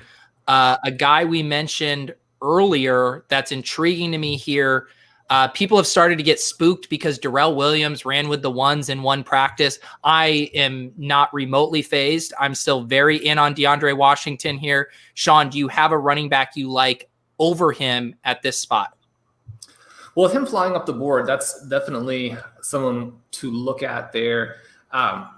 In terms of some of the other guys, what are the thoughts on someone like an A.J. Dillon, who has this Derrick Henry sort of profile, but maybe doesn't, as a zero running back type of candidate, have maybe those receptions that we're pretty interested in? He just got taken. Okay. What are you guys, anyone getting excited about Damian Harris? I am getting a little bit excited about Damian Harris. He's catching a lot of passes in training. Is Hines still on the board too? Hines will go much later than this. Okay. Yeah. I have Harris, Pollard. Did Pollard go? Yep. Maybe I missed Pollard. Okay. And then Darrington Evans is the other one I have. Range here. Shawn, I want your thought on Damian Harris. Well, he was actually my guy behind the guy in our article that we do every year, even though I haven't drafted him in a single league yet. But especially with this team that we have, on the clock. he's very interesting in this spot. we're on the clock, and the dude that's available is Darius Slayton. No, he went. Okay. He went a couple picks after us. This is why we need Shawn behind the wheels. We cannot trust this guy, Pat. Sorry, To me, buddy. it's 2 or 3 between DeAndre Washington, Damian Harris, and AJ Dillon. Dylan's also gone. So Oh, then Dylan went. let's take Washington and Harris. Yeah, Are you guys all on board with that? I think Harris is like a no-brainer here. I think he has a real chance to win the full job. He's getting a lot of receptions. That's what's so exciting. So the let's only other piece I could maybe make is Darrington Evans, but is he going to go a lot later? it says here we have a 43% chance at our next pick. So I would try to wait on him if we can. So I'm taking Shawn, Harris now. No, take Washington first because that's who we're all on agreement for. We ran out of time. I'm taking Harris. All right, I guess we're going Washington Harris. Shawn, who would have been the third guy in the mix for you there if AJ Dillon since he was gone? Yeah, so I think I'm with Ben there in that Darrington Evans, he's that guy. Now, he hasn't been generating the same sort of positive buzz that some of these other players have. And I think that's another reason that hopefully he will fall down to us in that offense. Not all Neither has Washington. Is that any concern? He's not really – I haven't seen anything about him in training camp. Well, one of the other things with him is that I would think that some of the other running back, other Chiefs options would be available very late. Now, we can't necessarily count on that, but that's something that could happen there if we need to go back with the Chiefs in round 19 or round 20. That makes sense. All right, I'll take Washington now. I think I'm fully on board with that. I think that makes a lot of sense. 15 seconds left. Yeah, even though Washington's ADP has creeped up, I still think he's like a round and a half undervalued. I mean, I just think he should be going with Scott, Madison, Breida. I mean, we're talking about a guy. There's already reports he could be splitting touches with Clyde Edwards-Helaire in the first month. It's the highest powered offense in the league. He has a history of playing with Mahomes. They went out and signed him. They haven't seemed like they trusted Darrell Williams and Darwin Thompson last year. To me, this is like closer to a Zach Moss, Devin Singletary type backfield than people want to admit out of the gate, at least between Clyde Edwards-Helaire and DeAndre Washington. I think he's going to be really involved. And I think Shawn pointed out how good he was for the Raiders last year. I mean, they went and got him, and you said all these other good points, but he was good last year. Like, there's no reason that they would think that he can't play or anything like that. So, yeah, my concern is that reports out of camp right now are that we're looking at a very clear split, but it's between CEH and Darrell Williams and not between DeAndre Washington. So I don't know why that is. Maybe he's nursing something, but I'm not even seeing his name. Darrell Williams is the only guy in that backfield that played any kind of snaps last year, right, at this point, because Darwin Thompson really didn't play very much, and Washington and Edwards-Helaire are new guys. I mean, it could just be a familiarity thing where Washington has to work his way in a little bit maybe. Shawn, you just wrote up DeAndre Washington. It seems like you're high on him. What's getting you excited about DeAndre Washington? I did. We have this sort of fun feature of the RotoViz box score scout where it matches players based on, all sorts of different similarity elements that have some predictive value in terms of, moving on to the NFL. But one of the things that you can do is you can enter a different draft slot for a guy if you wanted to. And so you can mess around with the things. If you go in and put in 32 for Washington as his draft slot, his second most similar player out of all the guys from the last 10 years or so is Clyde Edwards-Helaire. And so, I mean, these guys are very similar, at least in some ways. I mean, obviously Edwards-Helaire is the guy they want, the guy who could be the league winner. But when we're talking about, Kenyon Drake being drafted based on that last month of the season, DeAndre Washington had a huge last month of the season for the Raiders. And I've been seeing similar things that Pat has been seeing in terms of, Darrell being the guy who is running with the ones. At the same time, I've seen the report suggesting that it's almost, or it could be like a 60-40 in terms of what the Chiefs actually plan to do with Edwards-Helaire and Washington. So we're getting some mixed messages there. It does matter, I think, that he's not the guy who's receiving those early reps in practice yet, but that's the kind of thing I think could change very quickly. And such a high-powered offense. It's the offense that you want, if it does change, we have a phenomenal pick here for a team that needs these high upside running backs. I'm thrilled about the Harris pick too. I mean, this guy is running with the ones. If he starts, We just got probably a 5th round, 6th round type value. If he might not keep that role all year, but yeah. And I was reading pass logs of how many receptions all the players on the Patriots got today. He had the second most of anyone on the team. So they're throwing to him a lot. Like, this is why I love you, Pat. I was reading pass logs of who got catches and catches. I mean, it's I hear you. That Levitan tweet. Was it Jeff Lowe, the Patriots beat reporter, was logging the catch? Is that what you just said? That one? Yeah. He was logging the catches, and I didn't see it Levitan's tweet, although great Twitter account, but I was over on the Athletics reading it there. So Pat goes right to the source material.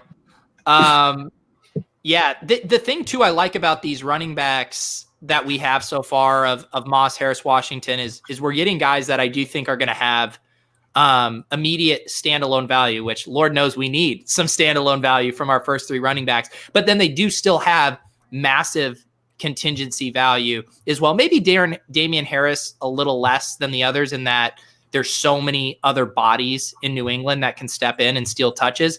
But Zach Moss with Devin Singletary and DeAndre Washington with Clyde Edwards-Helaire, that contingency value is just through the roof. I mean, those guys would be top 10 running backs if the guys in front of them went down. Justin Jackson was one I was hoping to talk about next pick, but he just went. Shawn, how do you feel about that? I was going to ask you guys, all of you, how you guys feel about Jackson versus Joshua Kelly. I feel like one of them is going to probably have some pretty good value. I'm much more over to Kelly, partially because of your work on trap. I don't like that Jackson didn't get really any receptions last year, didn't get any goal line work. He didn't get any goal line work when Melvin Gordon was gone. It all went to Eckler. So I think Kelly could come in and steal some of that goal line work back from Eckler that he was seeing before Gordon showed up. Interesting. Yeah, bigger body. That's a good point. Yeah, Shawn, how do you deal with those situations? Because I think the Jackson Kelly thing is interesting, where mostly through the offseason, people were more excited about Kelly. It's the new shiny toy, the drafted rookie, and then we start to hear these things. We hear Anthony Lynn say, he's a long ways away. He's got to learn the playbook. He's got to get caught up. Justin Jackson's our guy. How do you reconcile these prospect profiles versus the new information that we're receiving? I think that we always want to look at what the production from the players has been. And then when you have some gaps in production because a player is a backup, one of the things with the running backs is just not everybody can play at the same time. It doesn't necessarily mean that those guys aren't NFL players. The concern is just that, like you guys have mentioned, when there was that opportunity last year when Melvin Gordon was holding out, I thought that Jackson was going to blow up. I wrote an article talking about how his comps in a variety of different areas, both production in college, athleticism. I mean, he looks like a guy with high-end talent. That isn't what happened. Now, if he was 80% for whatever reason and Eckler is on fire, then that could explain a lot of it. In terms of Kelly, we've had a number of things. Curtis Patrick has written a fantastic article on him. I just wrote the piece today talking about who is going to be the 2020 Miles Sanders. And Kelly wasn't the guy in that article, but one of the things that's interesting about him, he actually has some better numbers than a couple of guys who did feature in the piece. And his closest comp, if you look in the Combine Explorer, his closest physical comp is Miles Sanders. And so, we have some points here. If with all of the picks that we're having, not all of our guys are necessarily going to have standalone value. As you were talking about, Pete, some of them it's going to be more important, the contingent value. Kelly might be that guy. Yeah. And that's the thing too. I feel, when you're in the 9 through 12 range, you can be a little picky, right? You can get guys with both standalone and contingent value. And then as you move deeper in the 13th round and on, you're having to make some choices. You're like, am I filling in, just some standalone value? Maybe a Nyheim Hines, where we know he's going to get a few catches a game. Or to your point, a guy like Joshua Kelly, who might never sniff our starting lineup, but if he does, he's going to sniff it in a big way. Please don't cut that clip. Snip it in a big way. Yeah, hang on. 119.51. All right, I'm good. This is looking pretty good here. Only a couple of running backs have gone off the board since our last pick. We also have that one receiver to think about. And I'm glad you mentioned that, because I think it's time. Do we want to go there? So I agree with Pat. If we want him, we do have to take him here. The question is, do we want him? And I'm saying this as I'll defer to you here. I'm saying it's gonna be up to the guy Shawn. who has a pre-roll hype video that can roll after we draft him. I'm just letting you know that is. Damn it, Derek. Ah! That stings. That's Almost made it. That stings. Shawn. That's all right. We got Shawn's guy we can go after here if we wanted to. Do you want to go after him already, Shawn? I like him later, Now, but Okay. I'm good. I'm always good with picking him, and there's no bad spot to pick Laviska Shenault. I think that this is the time to get Shenault. He's been going earlier and earlier. And I think the Evan Snipe makes it easier because he would have been a no-brainer pick here, and we could still go with like a Josh Kelly as I a just second pick. just got kicked out from Rotoviz. Shawn, did you just get rid of my my login credentials here? Yeah, I mean, I wanted to save all the cheat sheet picks for myself. So we got Kelly, 30 seconds here. Kelly, or you guys aren't on Hines yet, or like Reichwell Armstead is the other guy that I would throw out there, and then Shawn's favorite that he Do mentioned. we want to at the go top was Shenault here? It sounds like we should go Shenault and then Yeah, figure I'm out talking our- about the second pick. Okay, I'm going to draft Shenault, and we'll have another 60 seconds. now, It's coming, guys. Just you gotta wait a second. We'll get the dance party. So I've been off of Armstead after Okay. this news that he's still on the COVID list and Zigbo's getting a lot of Sure. reps, and so that's pushed me.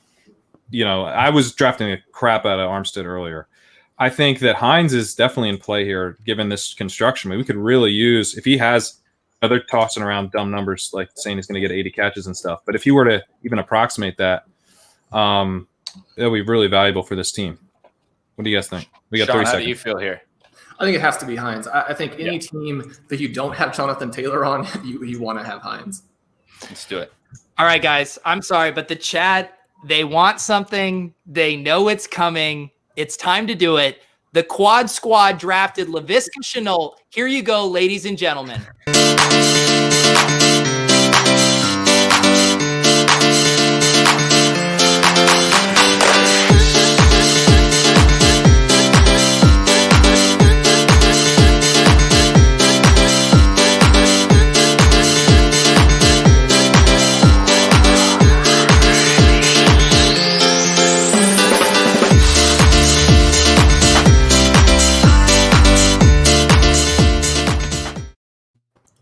There it is.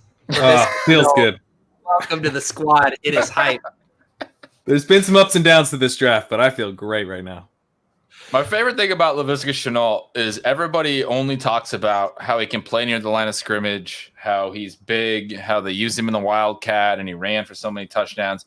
And then you watch that and you see him making plays down the field, and you remember, oh yeah, he had a 46% market share as a sophomore. You can't do that without being able to make plays down the field. I got my guidebook today from from Sports Info Solutions, and man, Laviska Shenault's yards per route run is a sophomore off the charts. It's really fantastic. I agree. I don't think people talk enough about how good that sophomore season was, and he did struggle with injuries. And people act like just because he had one injury-plagued season, he couldn't possibly have a strong rookie year. He's a huge value. Pat the other night thought I had a Ronald Jones hype reel ready to roll, and he has to make his own Ronald Jones hype reel. Should I make a Ronald Jones hype reel for Pat? I mean, I think Pat needs to send me, I don't know, minimum $1,000 for me to do that. Pete, you can create a Patreon for ship chasing, but just have me subscribe to it, and I'll. You don't want to PayPal me directly, but if we funnel it through like a Patreon, you'll. That's do it. easy for me to justify, Shawn, if you could have a hype reel that played every time you drafted a guy during this 2020 draft season, who would it be? Well, I don't have him yet, and we're not going to get him here. But given where Washington is, given the fact that he's the next Jamal Charles or Chris Johnson, can we have some of those Bryce Love long touchdown runs? Okay, I'm putting him in the queue. Yeah. he's gone, Pat. He is gone. Oh, Should we have considered him there? The chat really wanted it. The The problem is the chat bullies us into picks that are maybe negative EV for entertainment purposes. They want to see Pat tilt about Ronald Jones. They want to see the LaVista hype reel. Shawn, there's never been a negative EV Ronald Jones pick. Let me be clear about that. Oh God. I actually just love that Chenault and Hines combo so much. I don't think there's any. I don't know, Shawn. Would you have considered Love there under any circumstances? I'm still trying to get a feel for where he's going to go and what the tactics should be related to him. Because I know that I want to have a lot of him, but I also know that I have him in basically all of my dynasty leagues, and so it's probably not the best way to do it. Occasionally, I have to balance some of my dynasty ownership with redraft ownership. But no, I think that he's a potential there. We were looking at the immediate production of Hines and Chenault, somebody else to kind of throw out there in terms of like what he could potentially do. We know it's going to be difficult for the rookies this year. We know that this is a loaded rookie class. We know what the rookies did last year. And if we get the production that we got from some of those guys like an A.J. Brown, but is an Anquan Bolden type of rookie season in the mix for Chenault? Yeah, they were talking about that in Jacksonville. They're dropping that name. Here, man. Woo! I only see one hand. All right, there we go. Who are we looking at here? Because Josh Kelly is still on the board, but if he doesn't make it back, are there guys like some of the guys that Pete and I have been taking in this range are Lynn Bowden, Eno Benjamin. Are those names interesting, or is it a little early here as we come to what would be the 15-12? Also, a name to just throw out there. Again, I'm not a big handcuff guy, but do you handcuff the handcuff? Do we take a stab on Darrell Williams as well and just basically bet against Clyde Edwards-Helaire in this offense, or not even betting against him, but just who we think that second back is going to be? Is there enough opportunity cost to pass on him here at the 15-16 turn? Yeah, that's not even a handcuff really, because you're just, like you said, you're just making two bets against the main guy. I don't hate that. Shawn, what running backs do you like here? I'm trying to get the guys at the very end to make sure that we're not overpaying. Again, even when you're taking shots, we want to be price sensitive. But we just missed out on Bryce Love, someone who didn't come back around.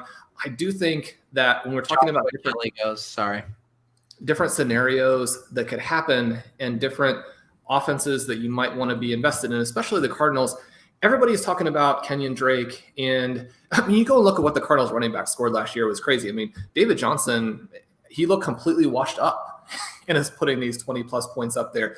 They're talking about Chase Edmonds as a starting running back, but is he really, or is it just the offense? But he was very, very good. When we look at Eno Benjamin and how similar he was to Edwards-Helaire, how a lot of his stats are actually better. Is he a guy who in that offense, again, it's the league-winning kind of upside. And then you look at Bowden, and I just don't understand the Josh Jacobs pick. He's probably going to be the guy I'm most wrong. Jacobs will probably go and be like the running back for this season. But even though they're not talking about it a ton yet, that's the guy who has a path to, I think, more than just manufactured touches, but he's going to get some of those manufactured touches because he's a stud. Yeah, so those would be the two guys I like. You want you don't want to go with your Pittsburgh guy. Next. I like him in round 20 because then it's round 20. So, Shawn, but you mentioned being price sensitive, but Eno Benjamin here is pretty low on the ADP down here at 212 versus these other guys. Yeah, so the Pittsburgh guy that I'm not on goes here fairly frequently. And Ito is someone who goes very late in some, but does seem like the guy that you would want in Atlanta. He obviously just went. Pete, who are you looking at as our two running back options? So before the Darrell Williams stuff, I would say Bowden and Eno Benjamin would be my picks here. I definitely am considering Darrell as well. Eno doesn't tend to even get drafted. And the conversation about price, we don't pick again to the 18-19. One of those is going to have to be a kicker, and then we're going to close with a defense or a kicker. So we really only have one other pick to make. I think we go Eno Seconds and left. Lynn Bowden, and then we have a better shot of getting Williams as the last pick than either of those two, I think. I'm good with that. Are you guys? I'm fine with it. All right, selected Eno. You are on the clock. I'm Sean, selecting Bowden. Eno was the other guy that you wrote up recently. You mentioned a little bit too about maybe a little overconfidence about Chase. Maybe give the people a little bit more Eno hype here.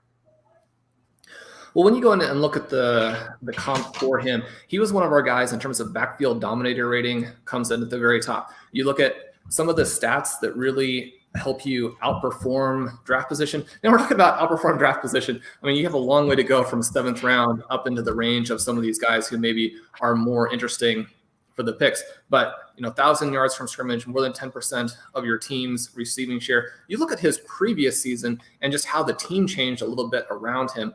If we're talking about after the previous year, then maybe the Chiefs would have drafted him with the 32nd pick. I mean, it really is a thing where I think you're getting a lot more athleticism and just production. And again, we see all the time that teams are discounting the production from these guys as they come to the NFL. If this ends up being a little bit more of a committee where you have any sort of nagging injury for these guys ahead, when you're talking about weeks, 14 through 16, you're looking at, what David Johnson did as a rookie, right? You're talking about the huge scores at the end. I think that we want to be in on him a little bit. Another guy, and it's actually much more relevant for Benjamin than it is now with Edwards-Helaire, since Edwards-Helaire is a first-round pick. But Aaron Jones is someone that they comp to very, very closely. It may not help us this year if it happens in year 3, but Aaron Jones, obviously a guy who I think is undervalued this year. If I were going to go away from that 2nd round wide receiver, which I think is pretty much required in 2020, Jones would be one of the guys. I'm surprised at the players he's falling below. Ben, how are you feeling about our squad? How are you feeling about this run of running backs? Where are you at? I love this team so much. I'm so happy to be on this team. These receivers are amazing. I mean, we like the Rager thing. I'm still stoked about having Jalen Rager on this team, and then Chenault behind the 5 that we already loved, and Kirk. So really, the 6 that we like. I love that top 6, and then you get Rager and Chenault, who are 2 of my favorite rookies, and Kittle and Watson. I mean, that is just such a good team, and then we're building strong enough running back. Moss, Harris, Washington, and Hines is a really solid top 4. Now we've gotten Benjamin and Bowden, who we know the late round running back king is putting a stamp of approval on here. I will 100% defer on those picks. I loved Benjamin as a prospect. I hated that he went in the 7th round, but Shawn's still on him, then I'm still on him. This team is so good all the way across the board. And we still do have, Pat, I think, I don't want to call into question your math, but we still have 2 more picks before. I was mistaken. Yeah, we've got 2 more picks, so that leaves us potentially with Shawn's boy, and then we could also get Williams probably. Yeah, we have a couple. If we close with those 2, woo-hoo. Ben, would you say it's just game over? Just send us the check. Yeah, it would be. I'd feel great. Another one I want to throw out, just because we took Harris, kind of the same thing as the Darrell Williams idea. If one of our other guys goes, is Rex Burkhead, who I like this call. They love him. Belichick loves Rex Burkhead.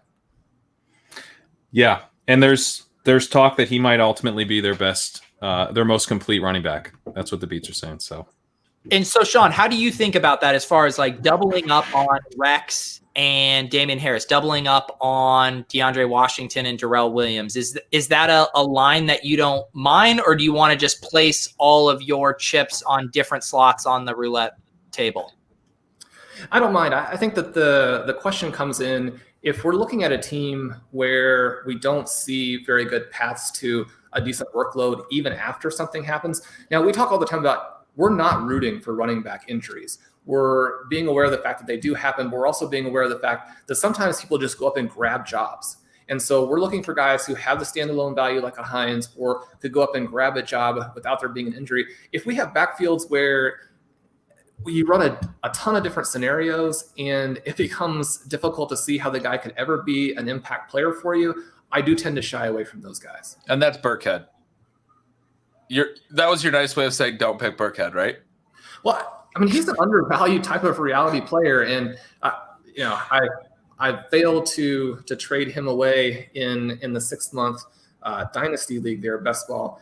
That's probably more the area that I would prefer him in. That makes sense. But where are you saying? But you're in on Williams, but not Burkhead? Yeah, because there's always a chance that the Chiefs actually have him as the guy. I mean, Ben, you and I owned him a little bit last year. We played him successfully once or twice, unsuccessfully once as well. And I think that where he is sort of more established as the person who probably doesn't have the talent, but may be the guy the coaches like. The Chiefs offense is one that is so good, like you talked about. Even if we had it for a couple of weeks, we would want to be really aware of playing their starter. Yeah. Yeah, and I mean, I might be misremembering, but Darrell Williams had a couple startable weeks last week, right? Did, definitely, yeah. Sean and I had him in a high stakes league, and we did start him a couple of times, and it worked. Like Sean was on that last year for sure, and he is the one guy in their backfield that they were comfortable with last year. Now that Damian Williams has opted out, obviously, they're going to play Clyde Edwards-Helaire, but he's the guy that they played last year over Darwin Thompson. Yeah, I like that. You sold me on Williams over Burkhead for sure, just based on the offenses. Shawn, earlier you had teased a punt tight end. Is that tight end still on the board, or is he gone? No, he Let me look up Gerald over it. Very early in our Eric Ebron is the guy that I like there, and in a lot of drafts he will fall almost to the very end. FFPC with the tight end premium a little bit different here, but certainly 11th round is before I would have wanted him. Gotcha. Yeah. Eric Ebron, Pat has been sending me some quotes about how he just refuses to block. Like they're trying to get him to do the blocking sled tight ends. He's just like, nah, that ain't This me. was the funny. Yeah, he won't block. And it's like a joke. It's becoming like a joke how he just refuses to block to the point where today was his like planned day off. He got a veteran day off. And they had all the tight ends like hitting the blocking sled and just being like, you gotta fucking block because Ebron's not there to undermine it. That's hilarious. He'll play though. He'll get plenty of targets. We're not going to draft this guy, but I think the best tight end in 2020 who has not yet been drafted here is going to be Logan Thomas. That's my weird little You're call. a Thomas over Arnold guy?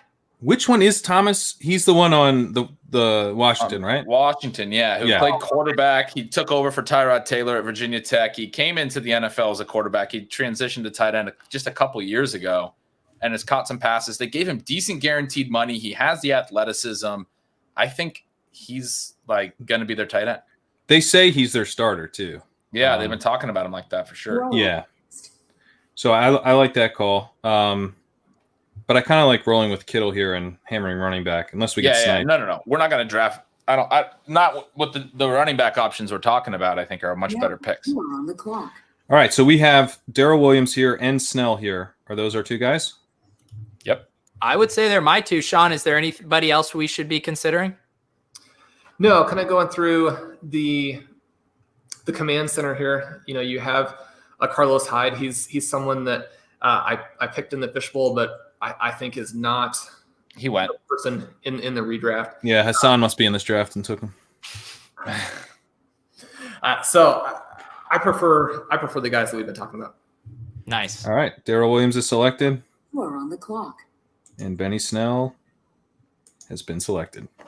The nice thing about that too is it gives us, I think we all agree that someone along with Clyde Edwards-Helaire is going to have immediate standalone value, and this locks that up for us here.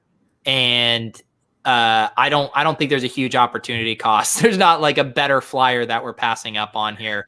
And I think this now gives us the portfolio of running backs we need to survive those early weeks. This is such a good portfolio of running backs.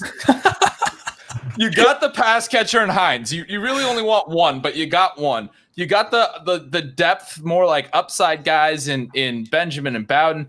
I think Darrell Williams could be our week one starter if everything goes great the rest of August, but you kind of have that with Washington. You have that with Damian Harris. Moss is obviously, can play. Like we have a lot of options to play week one here. Counterpoint. Steelers fan, you guys suck. So to give people context, Steelers fan was in our KFFSC draft on Saturday, hated our team. He has a little more ground to stand on this week, but we won't get into that now. Steelers fan, welcome to the stream. We did draft a 0 RB team specifically to trigger you. And yes, some people, this is like a Rorschach test, right? Some of us look at this and we're just like, this is it. This is the Mona Lisa of draft. And some people look at this, they're like, what are you guys doing? And that's why fantasy football is beautiful. It's true. Someone mentions Asiasi here in the chat. I think he's an interesting late round name. He appears to be the front runner to be their tight end 1. Are you guys into him at all? He's jumped up a lot in my dynasty rankings. Yeah, I mentioned him in an article that I just wrote today, but I just kind of mentioned him in passing. I don't know that I am like on him, but it seems like he's getting some hype. Yeah. Yeah, he just seems to be ahead in terms of the role there. And I think he had like 21% market share of yards in his final season. I mean, he third round pick, like he's maybe, I think Komet's a much better long-term bet, but he looks pretty intriguing given that he should have a role from day one. What's your take on him, Shawn?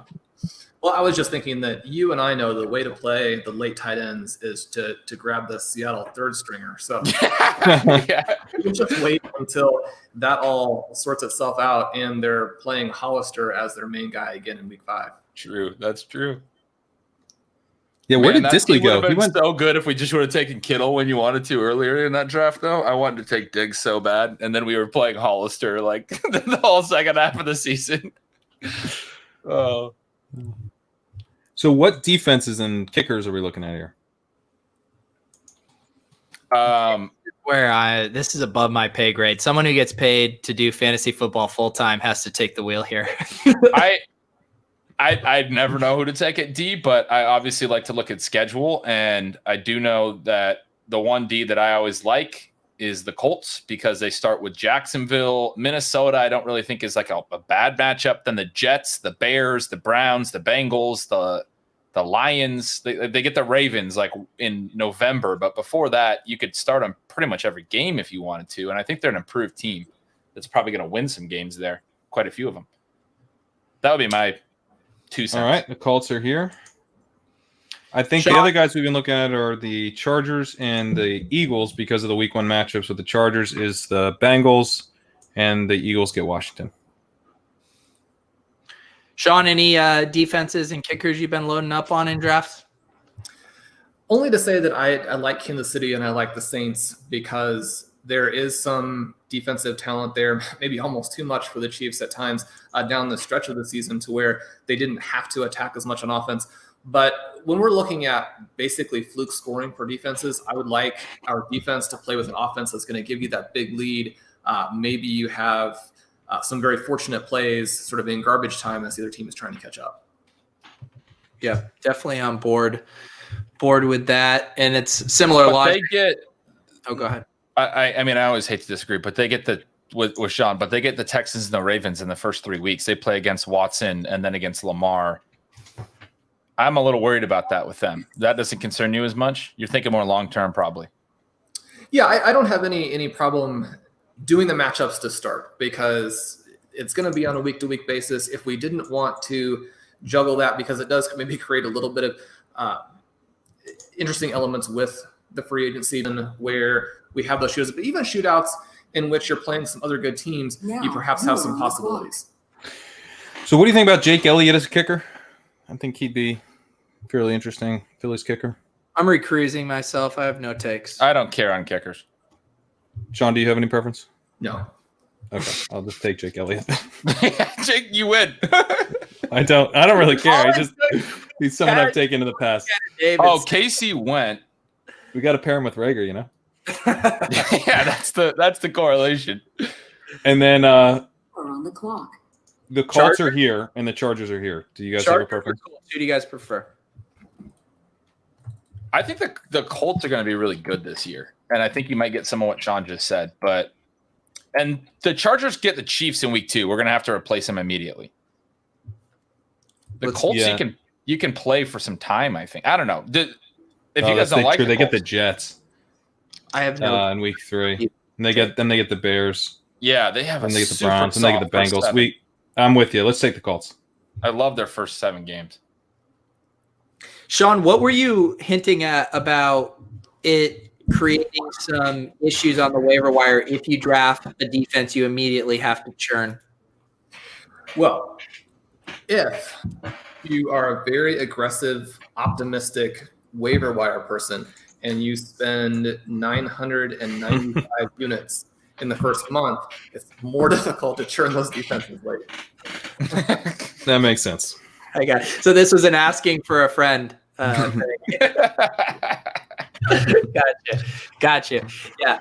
Or the other thing I was thinking, I was wondering if Shawn was like, I do not want to deal with you guys on a waiver wire email thread. So just getting someone we can plug and play each week is going to be the best thing for my own sanity.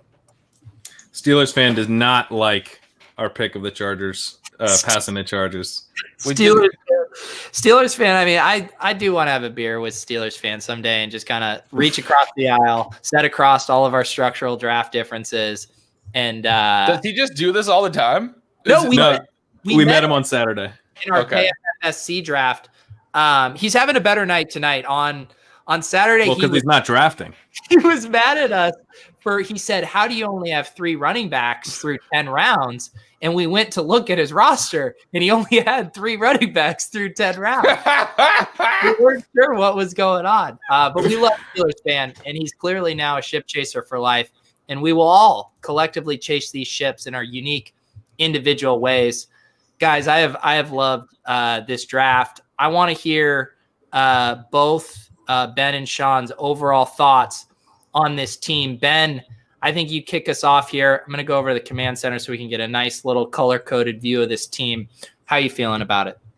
I'm feeling amazing. I've been kind of spending the whole second half of the draft talking about how much I liked it. I already broke down the receivers and the running backs. I think this is an incredible team. I'll just say that it feels like we just started. I'm bummed that this is coming to a close. It's been such a blast to draft with you guys. Yep. Pat, let's get your thoughts, and we'll get Shawn to close us out here. I think it's an awesome team. I mean, we are going to have such fun trying to figure out which wide receivers to start here. I love getting Kittle. I think Kittle really helped anchor this team. I mean, if you could look back and like if any one pick would kind of exemplify why we feel good about this team, I do think it's the Kittle pick, because you have that random team we didn't realize was just going to be taking all the tight ends, creating this massive tight end run. I think it put us in a really comfortable position for the rest of the draft where, with the start we did, maybe we would feel a little bit like we needed to force tight end to be weak, not be weak at 2 positions. So just having the stud tight end there was awesome. I feel really good about our wide receivers, particularly Jalen Reagor. The email that I send on that will not be passive aggressive. It'll just be plain old aggressive. So look forward to that midseason.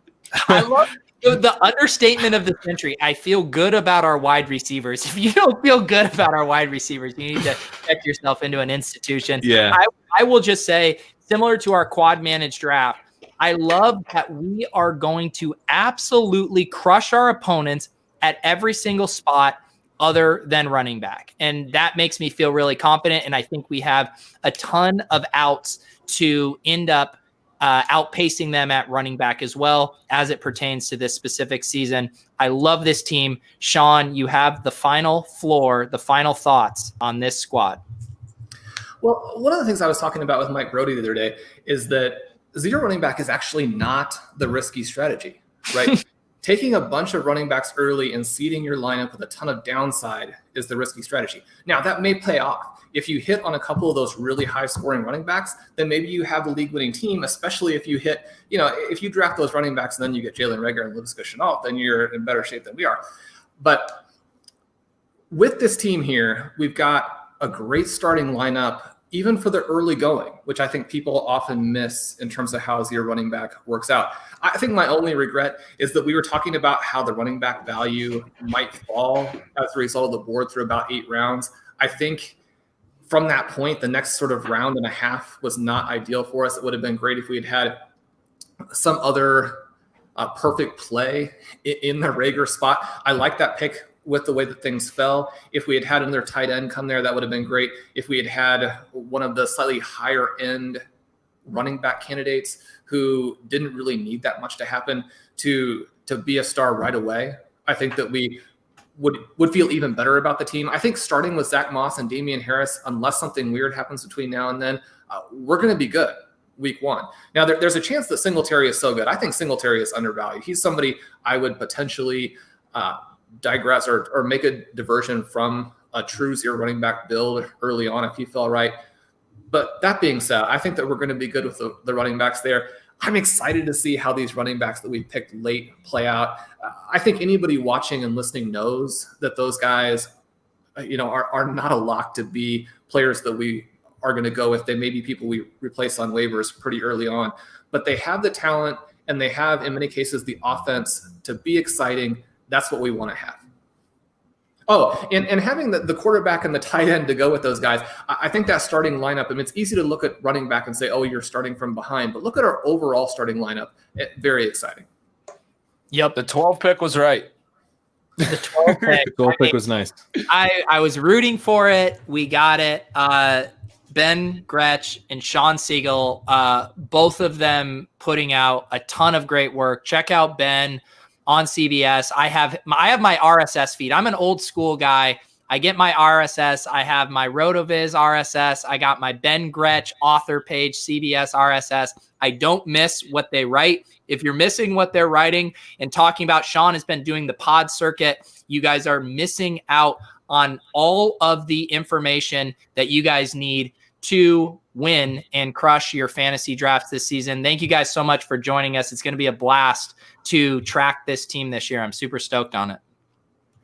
Yeah, me too, guys. This is a fun team. All right, guys. Well, Thanks thank for having us and putting it together. It was a blast. Yeah, this was so fun. Of course, as you guys know, we will be checking in on this squad throughout the season. We'll be sure to bring Ben and Shawn on again to check in. You guys have been great. We will be back next Wednesday. We'll be mixing in stuff. If you guys aren't We'll be back Saturday. What are we doing Saturday? The main event, isn't it? No, that's next Well, Wednesday. that's next. No, Jeez. I'm losing it. All right. He's losing it. He's It's losing it. Wednesday. It's not even. It's the middle of the week, not a Saturday. I thought we had something going on Saturday. Oh yeah, we'll figure it out. But again, please check out Shawn and Ben for Ship Chasing, for Pat Crane. I'm Peter Overzet, and this is how you draft a zero RB champion.